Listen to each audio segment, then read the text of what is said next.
This is Hog Farmer Chris from the Hog Farmers Charitable Foundation. And before you start listening to Red Zone in the Lab, check out our Amazon Smile, a simple way to support the Hog Farmers Charitable Foundation every time you shop, and it's no cost to you. Welcome to Owning the Huddle podcast presented by Red Zone in the Lab, where we discuss all things Washington Commanders, from the executive and front offices, coaches, players, and fan experience. Join DT, Breeze, CeeLo, and Deuce as they break down the pre- and post games. Do it because you love it and not because it loves you. Hail Commanders! Welcome back to Owning the Huddle podcast. We got CeeLo in the building. We got DT in the building. And we just got the news about an hour or so ago that Chase Young is back. Chase Young is back this week. How you doing today, DT? Good, man. My boy Chase Young finally back in action, bro. I cannot wait for Saturday, bro. CeeLo, are you excited? Is that going to change your view on the outcome? Man, this show does make you feel good, bro. I tell you that. Golly. Man. Oh, man, that is something to kind of think about. Chase Young finally back, man. Ron Rivera let us know earlier that he's going to play. He's going to be on a pitch count. Just to kind of chat about the pitch count real quick. What you think that's going to look like, CeeLo, this pitch count? I think I might have mentioned it before, but, I think they will have a pitch count. I think based on how they've been very cautious with Chase so far, I think they'll try to stick to it as best possible. I'm thinking based on the 49ers last couple games, they're averaging about 60 snaps a game offensively. So maybe 20 snaps, right, on average. And I think like LeBron said, based on the feel of the game and how he's feeling, could be more, could be less. But I want to say they're going to shoot for about 30%. DT, where you at with it? I'm kind of on the same line. I think a good 20 to 25 snaps would be good for Chase Young. I think majority of them will be on third down passing situations, just try to get a feel for it, his body, things like that, going against tackles, guards, and things like that. But overall, man, that'll be a good start for him. And then you could boost up in the next coming games. Do you think he's going to have what? Let's go this way. What type of impact do you think he's going to have, CeeLo? It's tough to say, man. Yeah, man, I think this is a tough game. He chose to come back, right? I mean, 49ers, if you look at the last 5-6 teams we played, 49ers probably the top of that list in terms of, complete teams. They're a good team. They're on an upward trajectory. He's going to have his work cut out, man. So it's going to be a good test. You have a back like C-Mac who love to be shifty, right? Who, he's not just a ground and pound. Kyle Shanahan loves to run that zone blocking scheme, right? It's going to test your strength, trying to drive out your tackle or your guard, whoever you're up against. So it's going to be a good test for him. I think it's really actually, now I think about it, it's probably a pretty good test to see how where he is physically, where his football, shape is, right? How he's going to get winded on up and down the field like that. So actually, I think it's going to be a good test for him. So I'm looking forward to it. I think it's going to be good. I don't expect him to do a lot, but he's Chase Young. He's a beast. I mean, I'm not going to expect nothing. He's a beast. He's going to do something. He's going to either make someone go inside, right, and set the edge. He's going to do something because I just think that's the kind of player he is. How you think he's going to look on an opening drive, DT? Well, for me, from listening to outside people in the Washington Commander community, a lot of people still respect Chase Young. I think they still know that 2020 season he had was crazy. The impact plays he have, and he's so underrated as a run defender. And when he's going against combo blocks by tackles and guards. So for me, I think he's going to have an impact because knowing Chase Young, he's always on the right side. And it's no disrespect for Casey Toohill and James Smith Williams and Shaka Tony, them guys. They've been serviceable down the stretch, but Shaka who? Shaka Tony. I ain't seen that dude in a minute, but go ahead. Shaka who? Nasty word. But anyway, they're not Chase Young, man. I think he's going to draw some attention that we desperately need on the other side of the defensive end. Now, in terms of expectations for him, I see about a good couple of rushes after he gets the rust off. You know, it's football, man. You got to get hit and stuff like that. I didn't expect him to be against one of the top teams in NFC. I would have think maybe against the Giants or, you know, the Texans or something like that, you know, just get a warm-up stuff. But maybe it's a competitor in him, man. Maybe this guy played at Ohio State. He played against the best, and I can't wait to see him out there, bro. Breeze, welcome, bro. Chase Young, he's back. What type of impact and, like, what do you think his snap count is going to be for this game? I think they'll probably have him on a pitch count, snap count, you know, 15, 20 snaps. Depending on how the game shakes out, you know, kind of situationally leaving his legs a little fresher toward the end of the game, maybe. So if he's going to have an impact, he can make an impact later than earlier. But I think he'll definitely be I think he'll be on the pitch count, but I mean, you never know. They had this process going for so long. I mean, he might, I don't want to say full go for his first game back, but he might get a lot more snaps than anybody's really predicting. But I would say probably 15, 20 snaps though. Yeah, let's just say it was mental. Let's just say like he wanted that last confirmation from Dr. Andrews on Sunday. And, you know, he's actually been ready. You know what I mean? So he may come back. The conditioning might be an issue because it is NFL. It's not like you can just jump back in the mix. But if that knee is like 100%, yeah, he might be on the snap count, like Ron said. That may just be, you know, you might not see him every single drive, or you may see him take off 4 or 5 plays at a time or something like that, just to get his conditioning good. But I mean, they have a luxury with the way that the D line has been playing. They don't need him to be out there 50 snaps a game right now. You know, they can actually work him back into the rotation and work him back into a rhythm. So I think that's to everybody's benefit with the way that the unit has been playing. And that's crazy. I mean, to have Chase Young as situational pass rusher, you know what I'm saying? Like, but again, we got to get him in passing situations, right? Yeah, you're right about that. So let's get into that, man. The 49ers, DT, why do you think they are considered an elite team? Well, from the way they built their roster over the past couple of years, they had the same formula that we use currently with the drafting multiple defensive linemen up front, although they did trade one away, which could be, you know, a future conversation when it comes to this defensive line. But, I mean, this defense is just the way they structure their defense. They're fast. They're very aggressive. Their front seven causes havoc. Their linebackers cause havoc. 3 of their linebackers all have the same traits. They're strong. They identify the run and pass, and they're very fast, get after the quarterback as well. And then their secondary, they feed off of the front seven and making plays and getting turnovers when needed. And when you look at Kyle Shanahan, you know, we all know how Kyle was in DC, the Shanahan tree. That offense has been a staple since his father ran it. But what makes it so unique is how multiple they have run plays.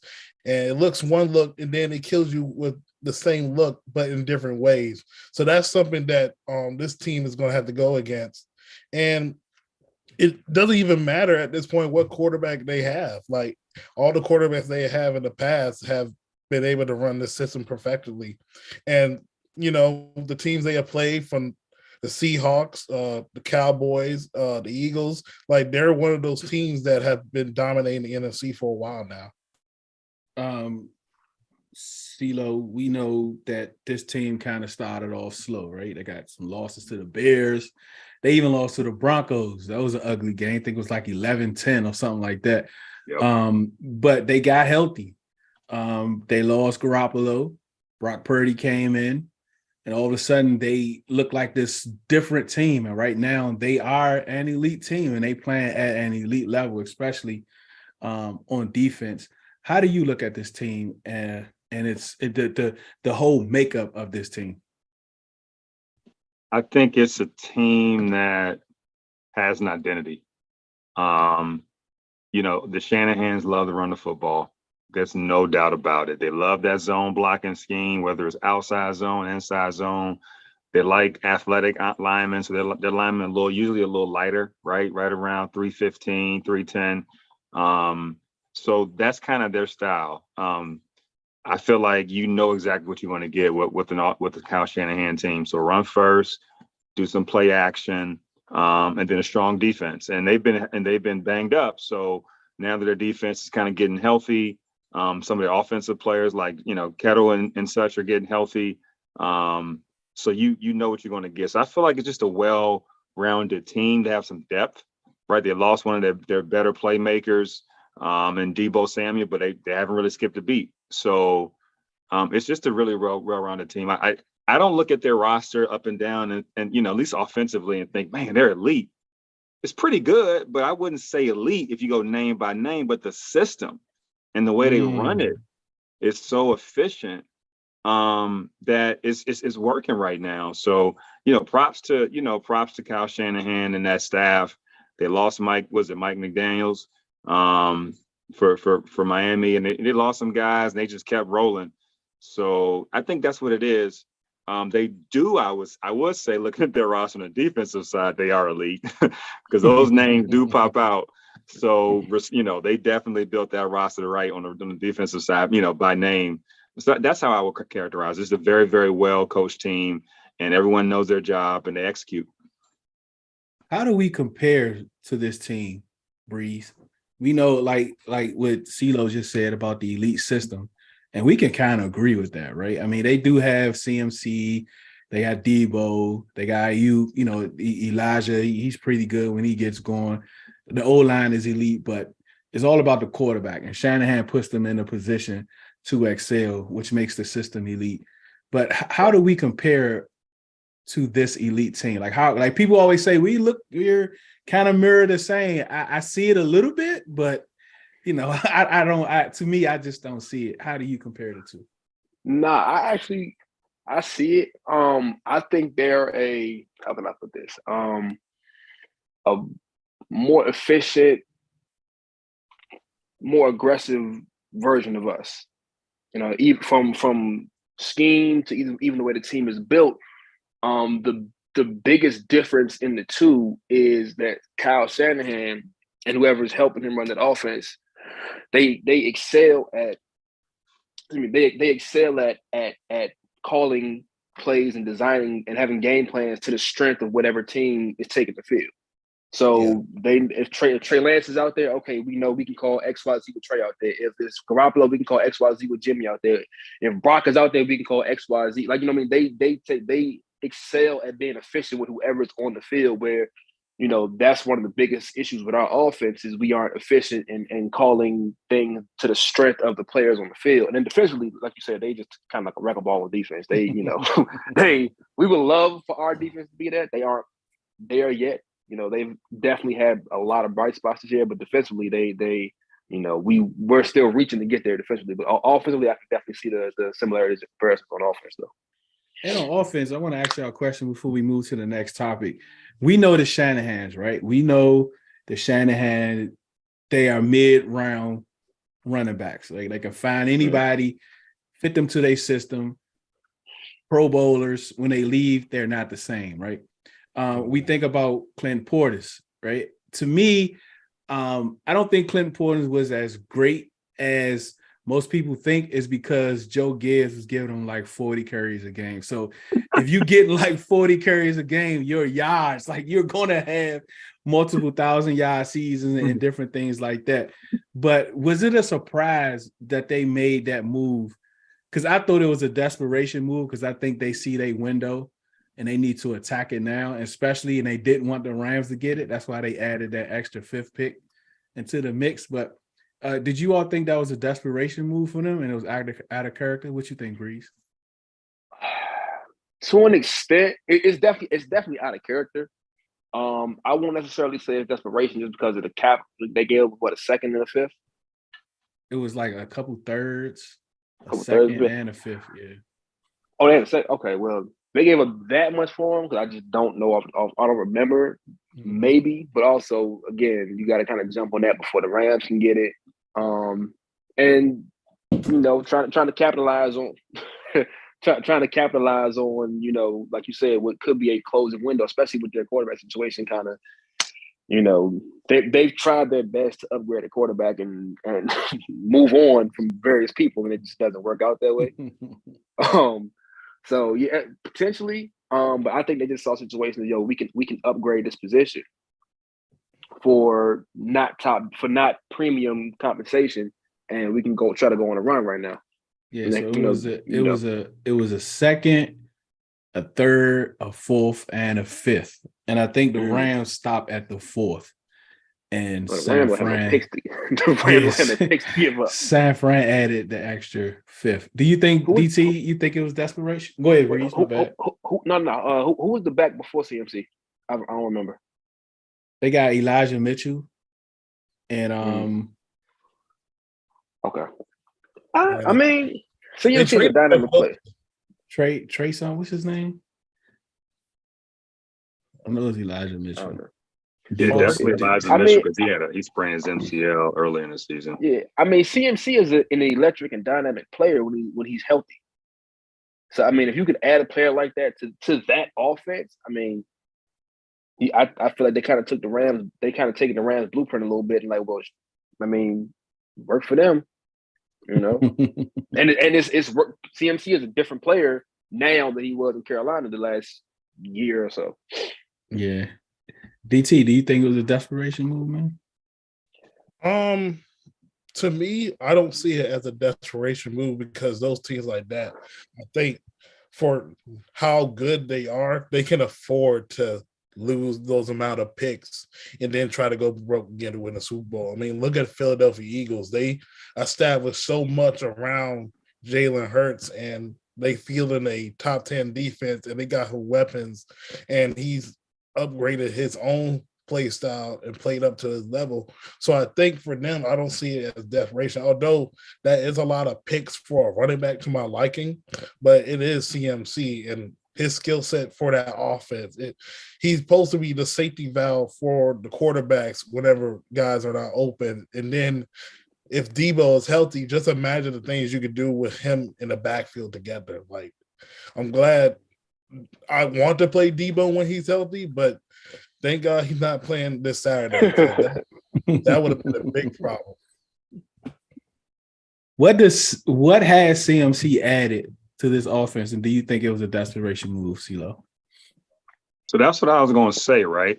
So C-Mac he's not just a running back. You almost disrespect him when you say that. I mean, he is everything, man.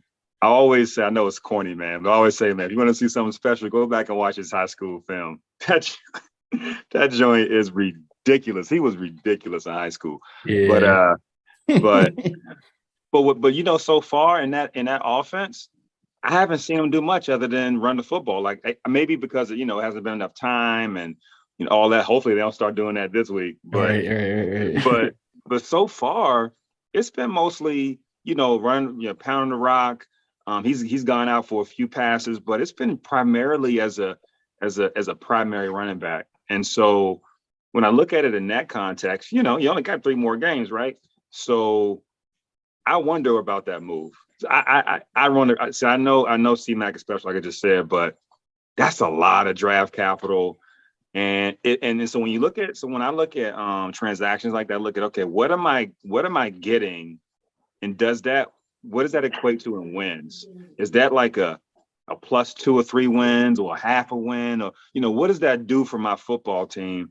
Because I'm taking away future potential value for present value. So I always look at it like, what am I giving up for that kind of conversation. So far, he hasn't been a game changer. I'm pretty sure a defense is adjust, and that does mean something.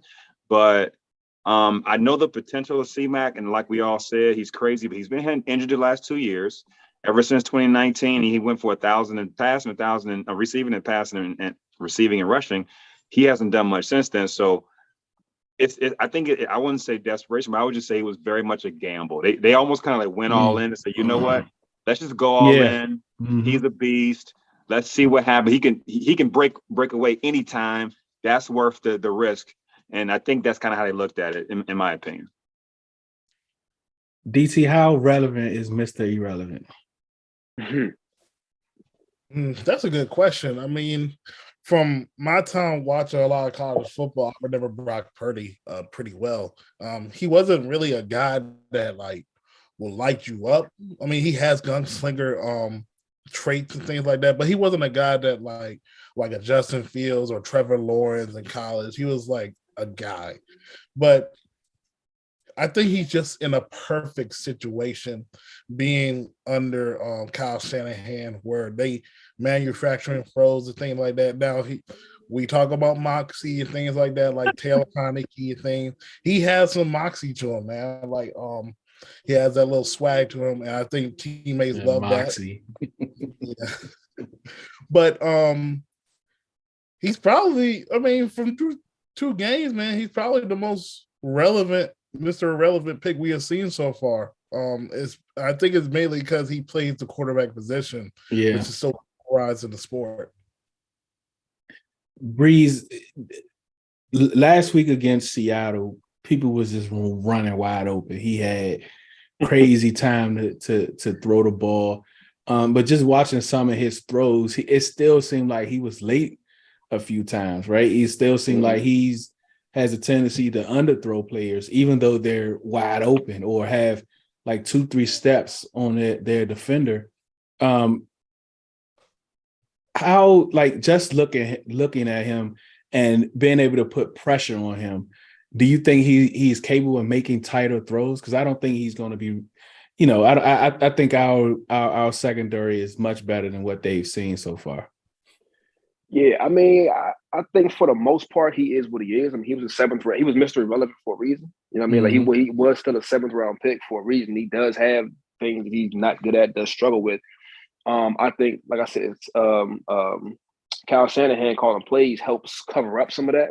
But like you said, against Seattle, we were watching the game live. I mean, he was late on a lot of those throws, behind, high, low. Like, if you have opportunistic secondary, which ours has shown to be at times in the right spots, especially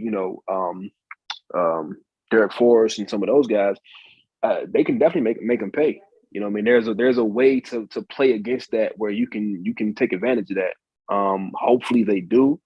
You never know which defense might come out there, but if we get that defense that we saw kind of that middle stretch of the season, like, they can definitely take advantage of it. Are we playing against ourselves as far as a quarterback position this week, CeeLo?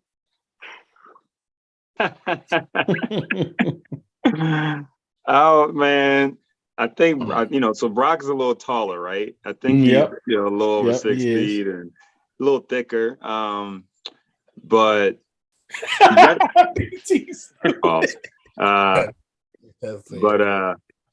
I think you gotta give Brock, you gotta give him props, man. I mean, even we talked about perfect system, he's still a 3rd string quarterback in most systems, in most situations, man. You're done. Like, the guy doesn't get any snaps throughout the season. He doesn't get any snaps probably during the preseason. He's probably just with the clipboard and the thing in his ear, like. And to come in and be as prepared as he has been, I mean, I'm gonna give it to him. Like, that's respect. I mean, they can't teach you how to, 3 steps, 5 steps, and release the ball accurately as you possibly can. I mean, he's doing enough to at least move the chains and not being disastrous. So that's NFL. Mr. NFL, right? So, I respect that. You know what I'm saying? But this a different ball game, fellas. We ain't Seattle. Respect to Seattle, and we not respect to those dogs down there in Tampa Bay, but we better than them defensively. So he's going against somebody that knows exactly how to scheme up a defense, knows exactly what he's trying to do in Jack Del Rio. He gonna have to earn it on Saturday, bro. Like real talk. Like it's gonna have to be somebody else. It's gonna have to be C-Mac. It's gonna have to be maybe George Kittle in the right we can't circumstances. let It ain't him gonna be beat us. Brock. Yeah. It ain't gonna be Kittle's what Brock. I'm worried about. Yeah, we can't let him. We can't let him beat us at all. Like we got to put that pressure on him, and that's the Absolutely. thing that I wanted to know, like from a lot of the Niner fans, is that like I know a lot of them screaming Brock Purdy, but how much is it Kyle Shanahan? Like if you're gonna tell me it's been Kyle Shanahan the reason why Garoppolo has been successful, then you can't just go away and say it's just Brock Purdy. I do think he takes more chances than Garoppolo down the field, which is I get. Like he's Mr. I mean, what does he have to lose, right? I mean, he got Kittle on his side. I mean, Kittle has been having a ball since he's been at quarterback. You know what I mean? So that's another thing, and one of the things that Niner Mike told me, he said it was a huddle. I think he said, I forgot what game it was, I wasn't sure, that they was in the huddle and there was a sound bite that he told Kittle to shut up while he's trying to get the play out. And he said that right there is something that he don't see like Lance or Jimmy Garoppolo doing, is being able to take that type of command in the huddle. But again, he was playing good, they winning, so you can pretty much say stuff like that. You know what I'm saying? When you win it, you can be a little bold. If they wasn't winning, yeah, it probably would have been a little bit yeah, man, different. Do you sit back and say, man, these walls just need something? Feel like it's time to freshen up your place with something new? If your answer is yes, then it's time to call Rob of Lewis Paints Plus, the accent wall expert. Rob will even give you a free estimate on how he can transform those boring walls in your home. To book today, call 240-418-5241 or reach out on Instagram at Lewis Paints Plus. And for 10% off, tell him Red Zone sent you.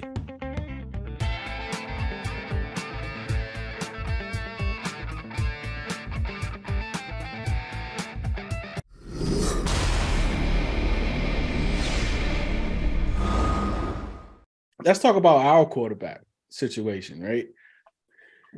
Prior to Ron Rivera's comments on Monday, I just didn't see a scenario where Carson Wentz plays, right? So Ron made the comment that it was a thought in his mind to bring in Carson Wentz Sunday night.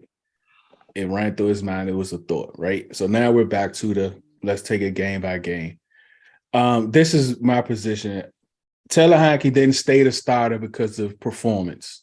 He stayed because he had a high hand, right?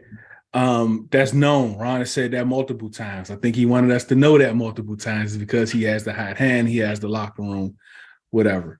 His hand is cooling off, right?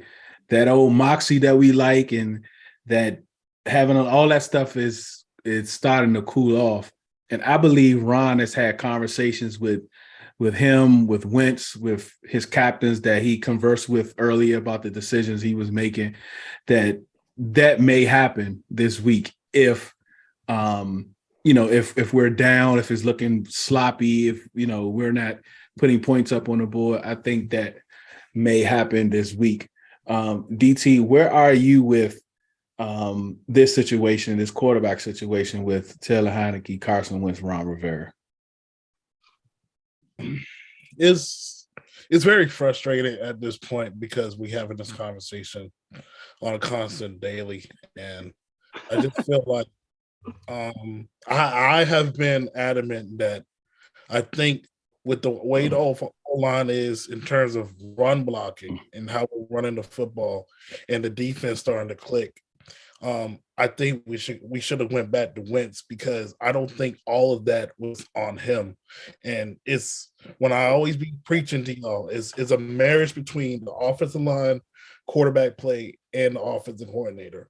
And I think with the style it is very Indianapolis Colts-esque, but with better weapons on the outside. And we're struggling right now to score in the red zone. So the only way to score in some way, somehow, is just take some deep shots. Even we don't connect on the deep shots, try to get some pass interferences to help out the offense. So, I mean, if we're in a similar situation on Sunday, whereas the defense is balling out, they're doing what they're supposed to do against a rookie quarterback, but somehow the game is like 13-6 or 14-3 like we had on Sunday, I won't be shocked if they go to Carson Wentz. Now, for all the howlers out there, Howell is not going out there. Let's make that clear. I've seen a lot of tweets and stuff talking about, well, Brock Purdy's playing good and stuff like that. Let's see what we got. How Purdy playing because of injuries. Let's make that clear. When people are injured, he gets the opportunity. Outside of Wentz being injured, we had Heineke for a reason on this team. And we already know what we had in Heineke. And I think, like you said, it's getting to the point where we're missing plays out there when it matters. So if it happens Saturday, don't be shocked, fellas. Don't be shocked if Carson Wentz comes in the second half. What does it look like, Breeze? What would it have to look like? Like, give me a scenario where we come out in the third quarter and Wentz is the quarterback. I think if it's more than a 2-score game, at halftime, I could definitely see Carson coming in, especially with as good and aggressive as that defense is. You might want more of a veteran kind of somebody with the tools that Carson has versus Taylor's tools. With the only edge Taylor has on Carson being his ability to run away. You know what I mean? But run away is crazy. Yeah, I mean, that's what it is. I mean, yeah. his escapability. You know what I mean? Other than that, like it's run away. That's exactly what it is. Like other than that, like most people would agree, like Carson is more accurate. Carson has a stronger arm. Carson is a physically bigger person. You know what I mean? Like Carson is like I would think Carson. I'm still on board saying Carson is a better quarterback. They've just been a better team overall with Taylor in the lineup, albeit with a slightly different offense. But yeah, I think if it's a 2-score game or around there, doesn't have to be 2 touchdowns. But if it's a 2-score game at halftime, I could definitely see Carson potentially coming out at halftime and starting the second half. I don't think it'll happen before halftime unless it just gets real bad. But definitely coming out of the half though, for sure. Is there a situation, CeeLo, where is there a situation where Carson starts the game on Saturday? Starts? Oh man. Absolutely not. Absolutely not. Man, listen. If we start having discussions about Carson Wentz coming in, which the commentators will mention it. It's going to be a storyline for sure. But I'm going to just say for our sake, I don't think that's a good idea.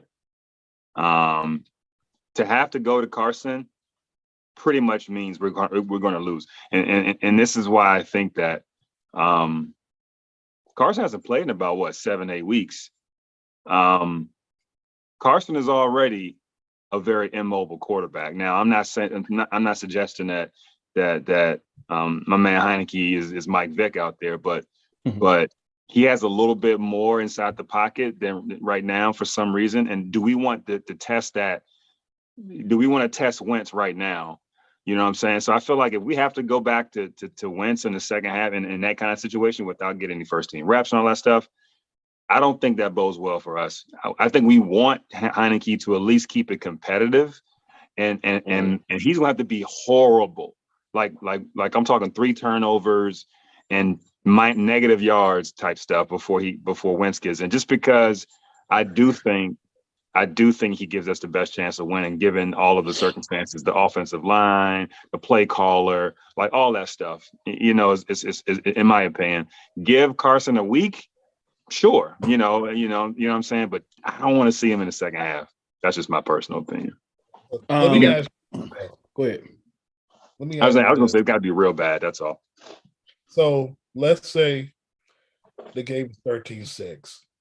somehow the defense gets a turnover, which flips the field, and we're in the red zone, and Heike constantly miss people wide open. And instead of going for 6, you're kicking a field goal. Do you take about them? Because I think the whole point of this, man, is you're trying to compete for the playoffs. And if I know a guy can't do a job that he's supposed to be doing, like scoring in the red zone, I got to see what the other man got to do. I got to, because I at least know for the first couple of weeks with Wentz, we were at least scoring in the red zone. Our problem with Wentz was we couldn't get our own doggone 20. Yeah. So, but like, ask yourself, why is that happening? Is the play call right? Is he thrown to the right guy and he literally just off? Like you're saying, he's just inaccurate, or he just can't, get the ball out. Okay, that's fair. That you may have to make that switch. But if the play caller is calling, 5-step, 7-step drops. That's what I'm about to say. You might gotta pull a play caller. Yeah, exactly. What a bingo call. I'm all for that. What a bingo call at. I'm all for that. What's that Peasy at? You might gotta pull him. Man, but you got for me, I think of it like baseball a little bit. If Taylor's not succeeding at that point, and Carson for that game, for the end of that game, might give us the best chance, I have no problem throwing Carson in there and then reevaluating the next week and see what we're gonna do with Cleveland. Oh man, Carson the reliever pitcher. I mean, I'm listen at this point, like we talked about last time. Like we control our destiny. So at this point, you got to do whatever possible. If your goal is to make the playoffs and Taylor's not getting it done right now, I don't think they can afford to keep Taylor in the game and risk it getting worse. If Carson, you got it at the very least, you got Carson right now. Yo, Carson, see what you got, bro. If Carson go out there and Carson stink it up, all right, cool, Taylor, you start next week. Or if it's time to go to the third dude, you know what I'm saying? If it's that time, then it's that time. But you know what I mean? But yeah. Bosa, Armstead, Greenlaw, Warner. Yeah. Quick pass. Hey, look, keep an extra man in the block. Like, scheme it up. Woo. Hey, man, all I got to say is Wentz played against some boys last year. He put 30. Yeah. Okay. We haven't talked about that today. That's true. We ain't talking about that all day today. That's true. There's a lot of bad stigma about shopping for a used car. Well, come visit us at iCargo Motors. We'll take care of you. We'll ensure that your experience is not only seamless and efficient, but also satisfying. Because at iCargo Motors, we believe that the best form of currency is integrity. What does, like the guy we just talked about, Scott Turner, need to do to be effective in this game? Start with you, CeeLo. So I had a light day. So I spent some time. Man said he had a light day. So I spent some time watching some 49ers games. Hey, they could be run on. Yeah. So I thought I was expecting to see, 3 yards here, 4 yards here, a half a yard loss. But actually, the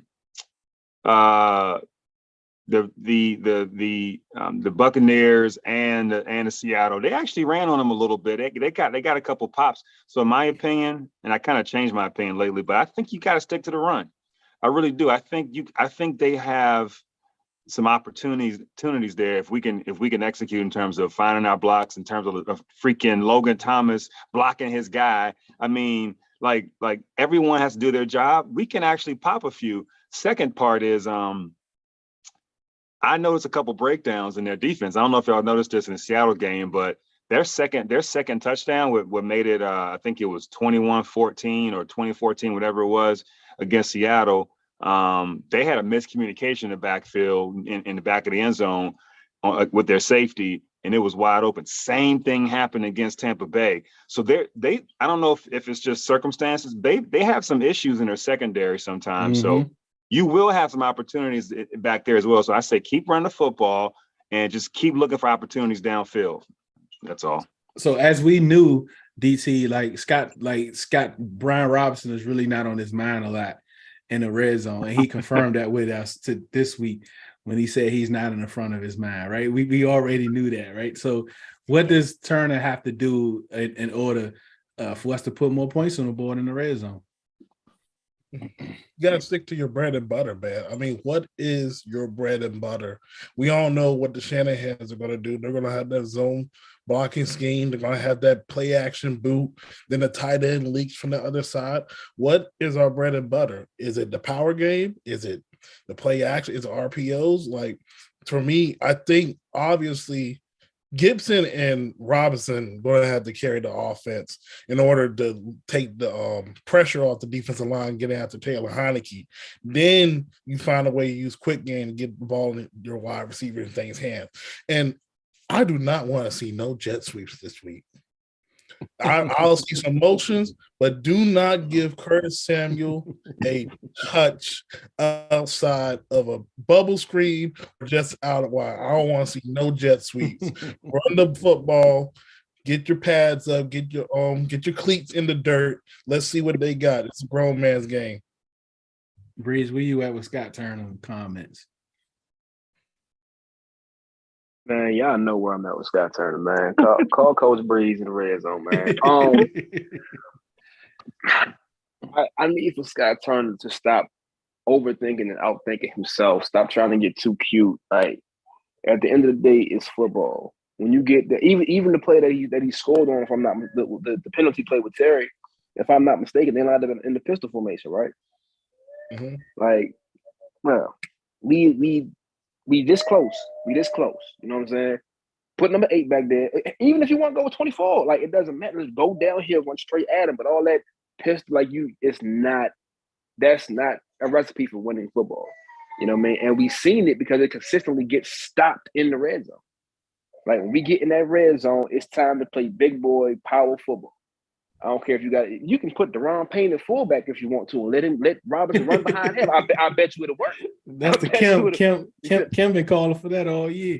Man, something. One of them big defensive guys to block. Yeah, it don't have to be Payne, but like I'm sure one of them have fullback lead blocker experience or something. You can put an extra lineman in there. We got enough of them. Put Sadiq Charles or Chris Paul or somebody in the game. Like do something to simplify the game. But going pistol and shotgun in close range situations, you're giving the defense a head start to stopping the running back. Like stop. Go ahead. What? Yeah, give me 3 keys, DT, to win in this game on Saturday. One of the keys is time possessions, what we've been doing all year. Minimize the amount of possessions Brock Purdy and this offense get. I expect to see at least close to 38 minutes of ball time and hold them under to 50 to 60 plays. And the other key is get pressure on Purdy, man. Like Purdy's not healthy. I've seen a report talk about he had ribs injuries and he had an oblique, and to the point that he didn't practice all the way until the game last Thursday. So he can get after him. I expect to see some mixed coverages and get after him a little bit. And the final thing is this.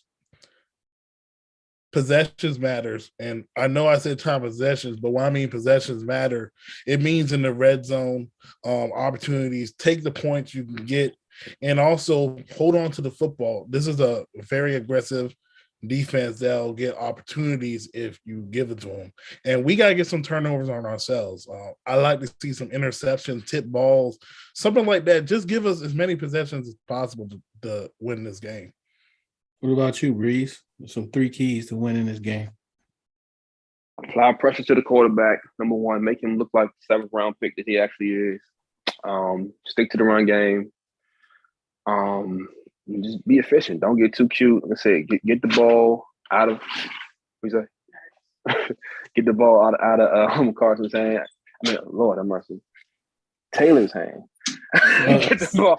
See what I'm saying? Get the ball out of Taylor's hand. It's coming to fruition. I'm not trying to, but yeah, get the ball out of his hands. Don't create a situation where Taylor Heineke has to win the game for you, especially against this defense.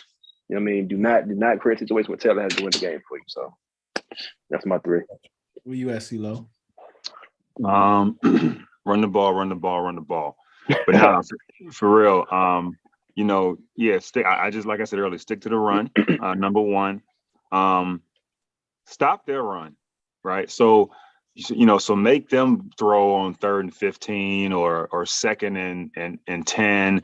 Put them in a situation that limits their play calling or play options. And then number 3, no mistakes.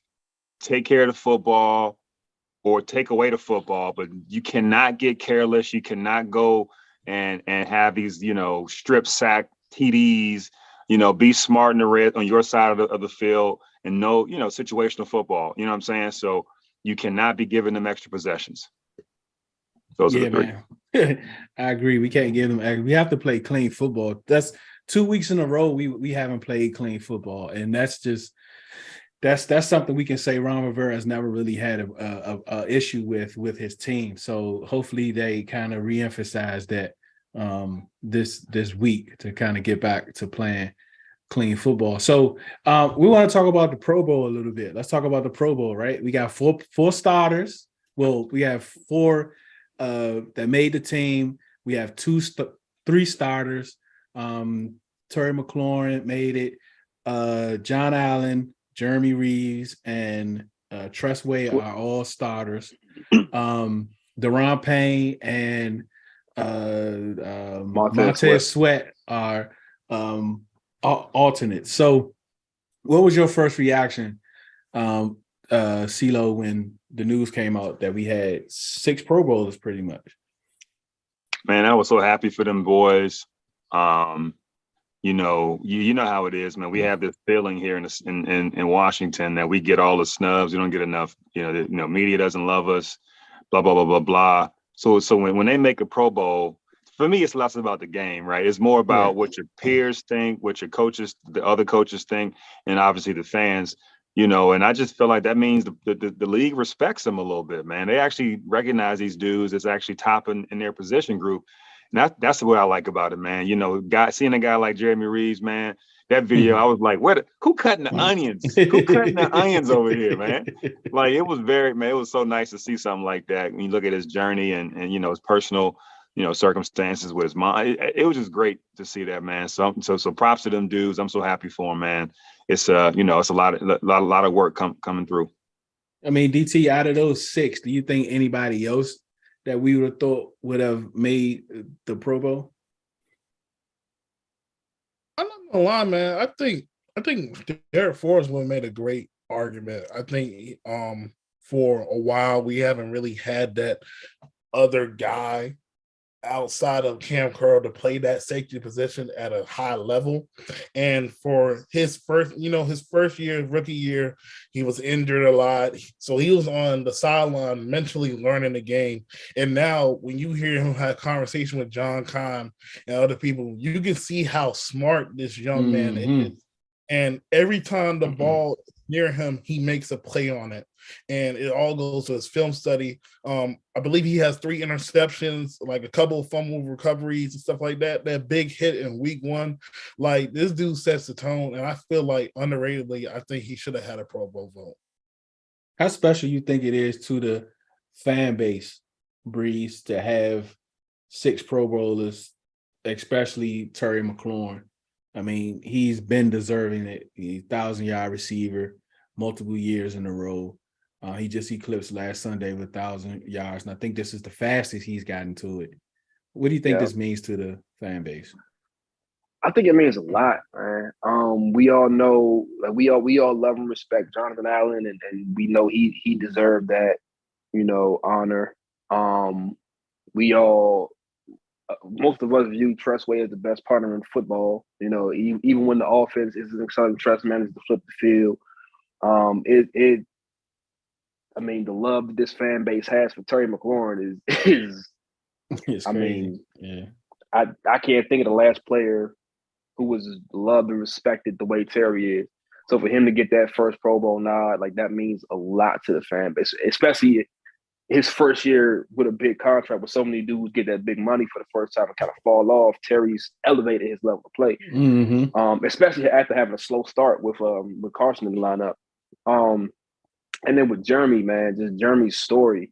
Like, I don't know why like me personally, Jeremy Reeves has been one of my favorite guys on the team since he got here, and I really cannot tell you why.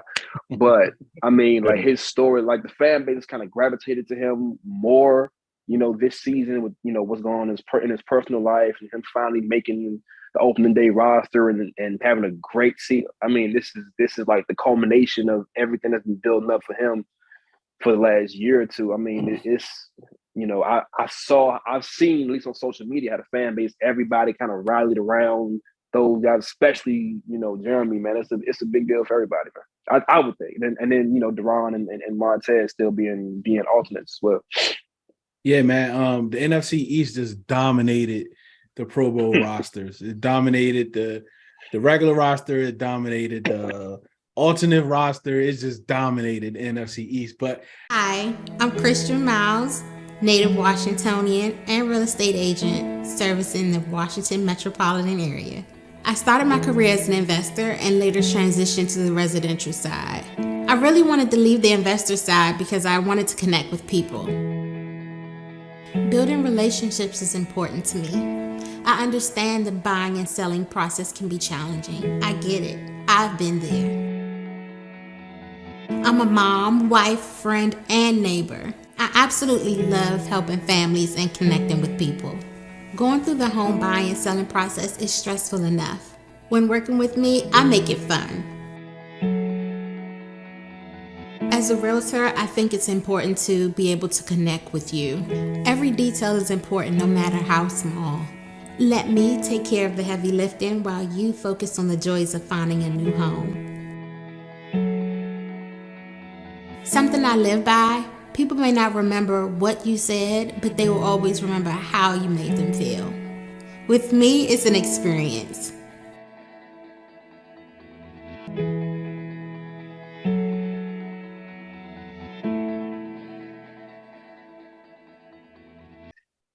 yeah, man. This has been good, man. Let's do some score predictions.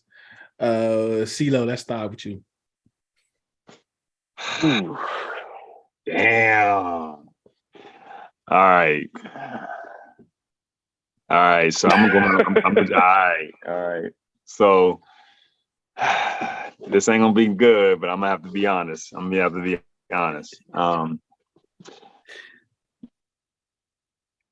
24-14 49ers.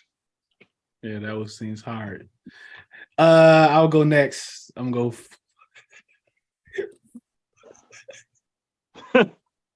I'm going 14.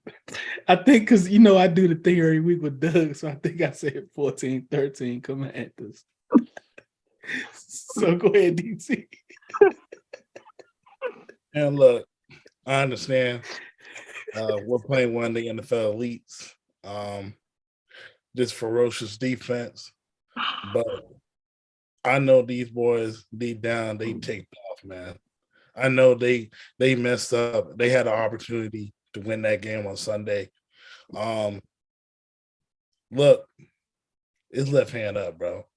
I got a Commanders winning 17-14. Okay. Left hand up. All right. Will you have Breeze? Y'all already said what need to be said, but my prediction is 17-16 Commanders. There we go.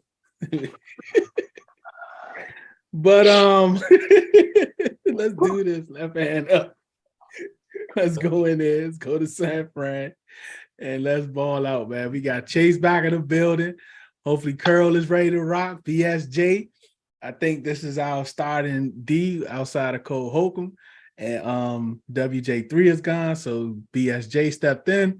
I'm really hoping that we can have all those guys back on the field at once. I think it's going to be a beauty. Hopefully we'll be able to pull out the victory, come out on top.